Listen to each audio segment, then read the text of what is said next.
Kaya, ano imo pag intindi sang camouflage? Ang camouflage, hindi mo na sa makita, kay lain na sa laila kurol, ara man, iba naman kung nakano, ang gano'n ka camouflage, man Kay paano nga makahambal kaga camouflage halimbawa ang manog? Kay para hindi sila makita dahil sa mga hunter, So, din sila ga camouflage?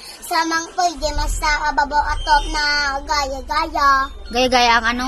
ahas, pwede rin siya sa kawoy. Gaya-gaya ang ano? Yung ahas. Gaya kasi siya sa kulay.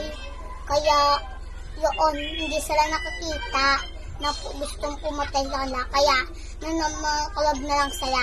Kaya kung minsan, may ahas daw may ahas rin na pumatago sa halaman na nakikita. Pero yung camouflage, iba.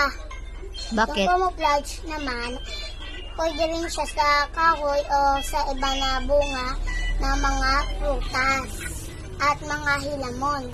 Kaya, thank you for watching!